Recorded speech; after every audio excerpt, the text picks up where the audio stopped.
What's up, my raunchy little raspberry lemon trifles? This is Rob from A Gay Guy Plays, bringing you day 6 of nodewihoe. And today on the Daily Grind, we're going to be chatting about my temporary guide to Empyrean damage types, status effects, as well as my recommendations for Arcwing weapons and the builds that go along with them. Now, if you noticed, I said temporary, and that's mainly because of the fact that all of the information that we have is a little bit obtuse. The way that it's being conveyed is not as direct as I would like. It doesn't feel as clear as day, so there's a lot of assumptions to be made in all of this. So what I've kind of done is taken in all of the information that I can, then gone into missions and seeing what feels right. So that's what I'm giving you today. It's honestly what works for me. I feel like I've had a lot of success with it, but at the end of the day, because of the fact that some puzzle pieces don't quite match up, and we'll discuss those in a second, that I don't necessarily want to like stamp my name of 100% approval on this. I'm just telling you that for me, this works. But before we jump into any of that, of course, this would not be a nodewihoe video if we did not talk about giveaways. Oh, y'all knew it was coming, right? So, again, much like yesterday, and by the way, at the time of the recording, the video for yesterday's giveaway is still live, so maybe jump into that one. I'll leave a link up there in the top corner. In addition to that, I believe that this may be the last day for our Ivara Prime Access giveaway, so I will also leave a link to that in the description box below, so make sure you do that while you have the time. However, specifically for today's giveaway, we're talking about the Deluxe Skin Collection. That's going to be one of your choice. We also have an Empyrean Grand Bundle, just like yesterday, but those ones, of course, are going to be on all platforms. However, the PC-specific giveaway today is going to be 2 Arcwing weapons, so we'll have 2 different winners, one apiece. I'm going to let you guys pick and choose whatever, and I'm going to have Editing Rob pop in a little bit later into the video to give you guys how to enter and the codes. Listen, it's been a long morning. I've been doing a lot of testing, and I've been doing a lot of scanning, and trust me, my brain is slightly fried. So let's go ahead and jump into railjack damage. Now, I'm actually going to read you an excerpt from the wiki so you can kind of get an idea of what's going on. So the below list shows Empyrean specific damage types along with their corresponding status effect. Secondary elemental damage types are not converted and cannot proc a status effect on enemies in Empyrean Arcwing mode. Secondary elemental types do increase total damage. They, however, are not included in the calculation of status proc wing. So there's 2 different things that they're talking about here. There's the damage that you're going to do with the element, and then, of course, there's the status proc that we're talking about. So let's just focus on procs real quick so that you guys can kind of get the lay of the land. Now, what they were saying when they were talking about not combining damage types is we don't have a blast status, we don't have a corrosive status, we don't have a gas status, magnetic, radiation, viral, etc. Those status effects do not exist anywhere in Arcwing, or at least Empyrean missions. So, slash, the status effect is going to be converted into tear, and the ship receives increased damage, and it's basically an exponential stacking buff. They also say that the damage type has been swapped over to particle, okay? Now for impact, it's been swapped over to ballistic, and the status effect is concuss. Crew within a gunship have reduced aim and damage. So anything within that gunship, any of the enemies that you run into are not going to be as effective at taking you out.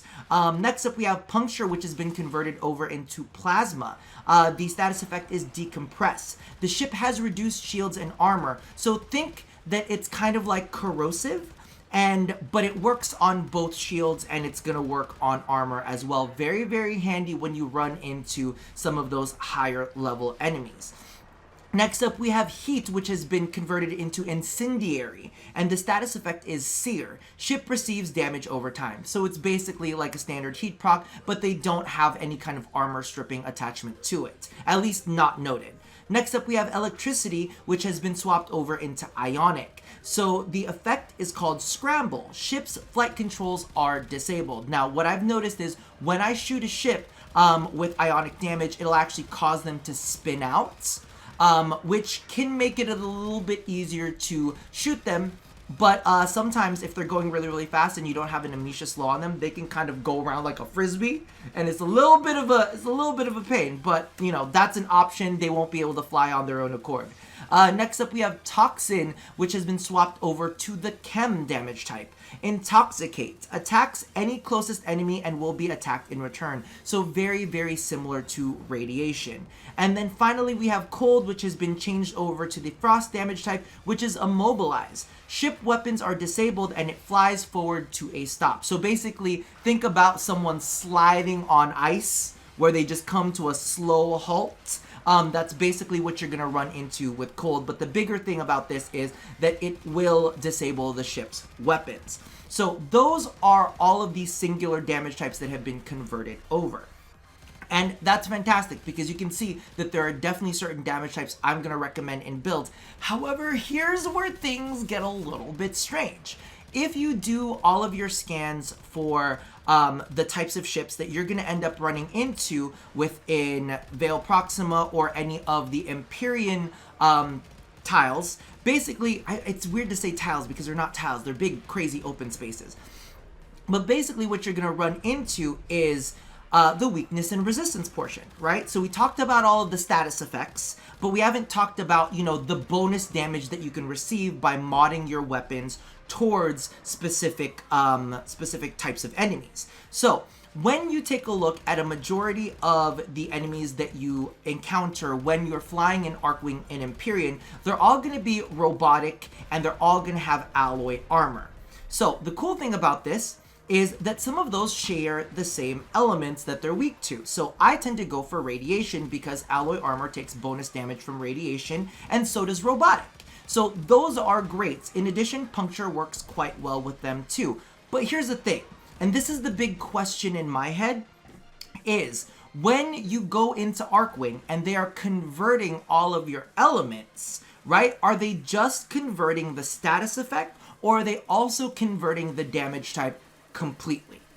And that's the issue for me, because you would think that if you scanned all of these enemies out in Arcwing, right, they would show you that, you know, maybe alloy armor is also weak to, let's say, plasma damage, right? But it's not the case. This is not the way that it's actually programmed into the system. So we're seeing damage types from radiation, and we're seeing damage types cold, we're seeing damage types of puncture, not the new translated variants where we have plasma, ionic chem, frost, so on and so forth. So what I decided to do is I decided to go ahead and take radiation because it's what they're weakest against, and I decided to go ahead and use that damage type and see if it had an increased damage output. Now, if I'm going to be completely honest with you, it did feel like they had an increased damage output, but it didn't feel like a major increase in damage output. So a part of me is along the line still thinking in my head, you know, maybe the base damage, because like it said on the wiki, these damage types do increase total damage.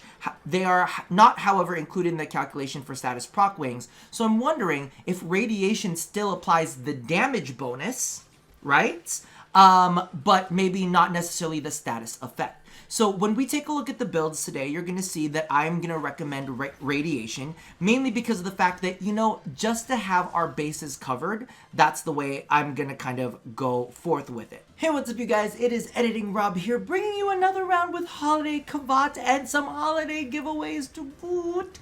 So like I stated earlier, we do have a deluxe skin collection that is available, as well as an Empyrean Grand Bundle. Both of those items are going to be across all platforms, so feel free to enter. Just be aware that they are going to be distributed by DE, so it's whenever they come back to the office. However, we also have 2 Arcwing weapons that are going to be specifically for our PC folks. Now, if you guys want to enter, make sure that you are subscribed. I always check, so be sure you're there. Also, I'm going to need your IGN on whatever platform it is that you join in. And of course, we have our special code that is unique to each individual person.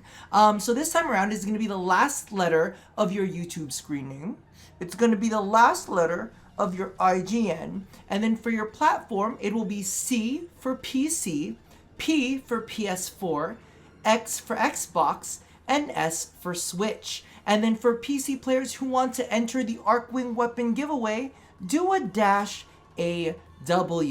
Now I'm gonna pull this at about 8 p.m. Pacific Standard Time on the 25th because Rob never stops working even on the holidays. Isn't that right? Don't you get mad at me? You get mad at me every single time. So again, don't forget, you need to be subscribed. I need your IGN, and then your code is going to be the last letter of your YouTube screen name, the last letter of your IGN, then C for PC, P for PS4, X for Xbox, and S for Switch. And then PC players that need to enter and want the Arcwing weapon, -AW. Regardless, this little kid, he wants to go. You want to go now, Mr. Kavat? All right, we're going to head on out. I'll hand this back off to Past Rob. Whoop! Let's go ahead and jump into the game, and we'll talk you through how I'm kind of dealing with all of these elements.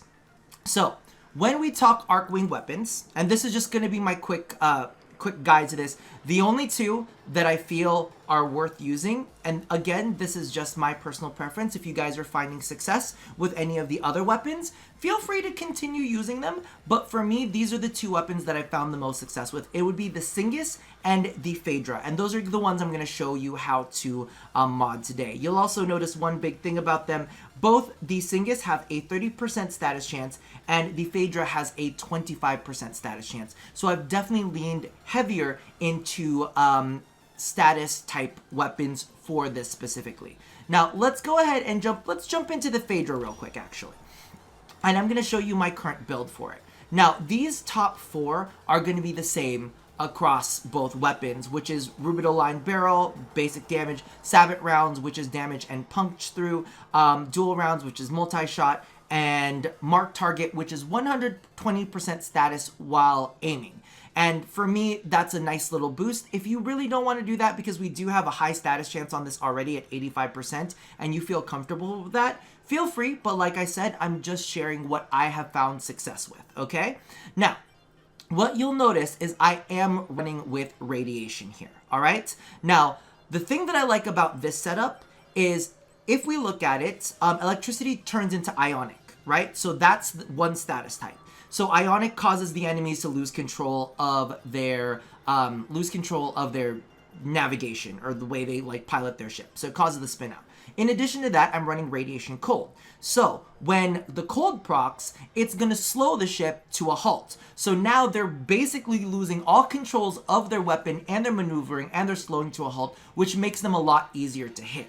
So I really, really like that combination there. And then lastly, I put in Magma Chamber, of course, for radiation, because it's going to end up dealing more damage. Like the fire proc is going to go, or not the fire proc, the thermal proc, whatever the fuck it's called when it's out in space. So basically, those ones are definitely the ones I'm giving a thumbs up on. But the biggest thing that you'll notice here is I put in Quasar Drill.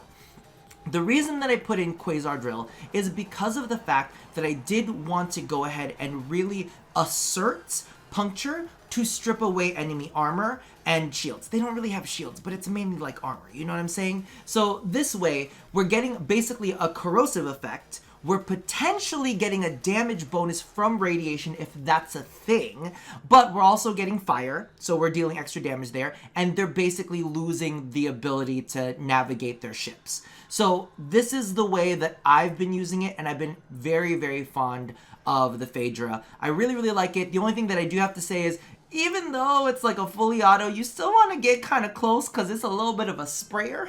It still kind of goes all over the place, but this is definitely one of the guns that I would highly suggest using. The next gun that I would suggest is the Singus, and listen, I know a lot of people are like, oh, but you know, I only have this weapon, or I only have that one. I've been recommending this weapon for years. Why have you not been listening to my recommendations? It hurts my soul that you do not listen to me because mama always knows right. I'm just saying. Now, you'll see with this build, I actually went a little bit of a different ways. Now, I have the same mods up top, Rubido Line Barrel, Sabot rounds, dual rounds, Mark Target. Very simple. Again, we're pushing a little status with Mark Target. If you feel comfortable with something else, you can go for fire rate, you can go for whatever the hell makes your heart happy, right? So again, we are running with radiation. The electricity is going to make them lose, you know, their ability to maneuver. The magma is going to deal more damage or thermal or whatever it's called. But this time around, I went with more P and S, right? So Zodiac Shred is slash. Now, the slash damage type is turned into, oh dear Lord Jesus, what is it called? The slash damage type is converted into, I hate these names, particle.